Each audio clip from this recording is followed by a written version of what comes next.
Setelah saya sampaikan, sumber kebahagiaan yang pertama adalah memiliki hati yang senantiasa bersyukur, memiliki pasangan yang solih solihah, memiliki anak yang solih solihah, memiliki harta yang halal thayyibah yang melimpah, memiliki lingkungan yang baik, memiliki ilmu yang berkah. Saya didatangi, kata ustazah, itu sumber kebahagiaan. Saya nggak mendapatkan. Suami saya begini, anak saya begini. Saya nggak menyesali suami saya, tapi saya menyesali anak saya. Ternyata kedudukan anak itu ada 4. Kedudukan anak itu ada 4. Yang pertama, anak itu sebagai ujian. Innama amwalukum wa auladukum fitnah. Sesungguhnya hartamu, anakmu adalah ujian bagimu. Banyak kita lihat anak nggak nurut sama orang tua. Banyak kita lihat orang tuanya ustadz, anaknya nggak jelas. Banyak kita lihat orang tuanya ke masjid, anaknya nggak kenal sholat. Banyak kita lihat, kan macam-macam ya Bu ya. Itu ujian. Ada nggak orang tua yang mau anaknya seperti itu? Nggak ada. Jadi anaknya sebagai ujian diberikan oleh Allah. Diuji keimanan orang tua. Yang kedua, anak itu sebagai musuh. Ternyata ada anak sebagai musuh. Inna min azwajikum wa auladikum wa aduwakum fahdharuhum. Anakmu, istrimu dan anak-anakmu ada yang menjadi musuh bagimu. Ada anaknya yang memenjarakan ibunya, ada anak yang memperkarakan orang tuanya, ada anak yang membunuh orang tuanya, ada anak yang murtad. Berarti jadi musuh. Apalagi kedudukan anak? Kedudukan anak itu hanya menjadi perhiasan dunia. Al-malu wal banuna zinatal hayatad dunya.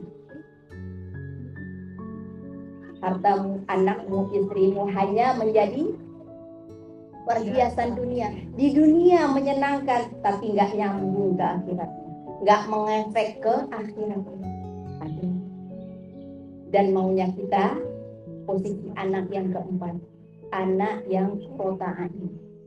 Selayaknya doa dari Nabi Ibrahim, Rabbana hablana min azwajina wa dzurriyyatina qurrata a'yun. Ya Allah, jadikanlah diriku, pasangan-pasanganku, anak-anak keturunanku yang qurrata a'yun, yang menyejukkan mata. Kalau sudah sejuk di mata, pasti sejuk di hati.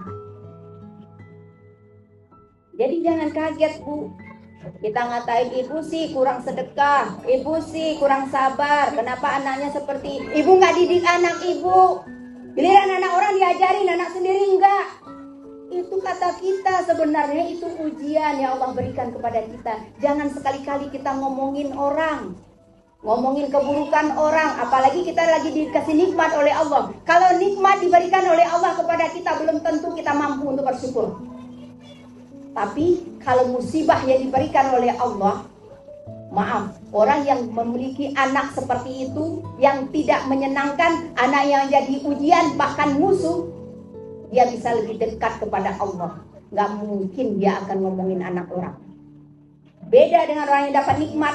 Yang dapat nikmat, loss dia ngatain orang. Padahal nikmat yang dia dapatkan itu adalah pemberian Allah. Hati-hati.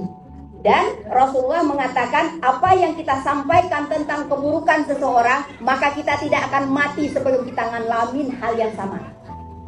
Bisa jadi apa yang kita alami sekarang adalah dosa kita yang lama. Jangan-jangan dosa kedua orang tua kita. Dan kebaikan yang kita dapatkan sekarang juga kebaikan orang tua kita. Kebaikan yang pernah kita lakukan selama ini. Jadi hati-hati. Kita kadang gak sadar. Siapa sih yang gak mau mendapatkan yang terbaik? Siapa sih yang gak mau mendapatkan kemuliaan? Mulia di dunia, mulia di akhirat. Punya suami solih, istri solihah, anak solih solihah, duitnya banyak. Enak kan Bu? Tapi nggak semua mendapatkan, karena Allah sudah mentakdirkan semuanya. Wa nabluukum min syarri wa khairi fitnah. Allah itu memberikan kebaikan kepada kita, memberikan keburukan kepada kita sebagai ujian. Fa'in ahsantum hamidallah. Apabila kita mendapatkan kebaikan, maka kita akan bertahmid, mengucapkan hamdalah, alhamdulillah, segala puji bagimu ya Allah. Wa in asa'ta astaghfartallah. Apabila engkau mendapatkan keburukan, mendapatkan hal yang tidak diinginkan, yang tidak sesuai dengan apa yang kamu mau, maka beristighfarlah, memohon ampunlah kepada Allah. Cuma itu saja. Hati-hati kita. Kita hadir di sini semua, apa yang baik kita lihat, alhamdulillah. Ada yang kurang baik, kita tutup mulut kita. Kita diam, kita perbanyak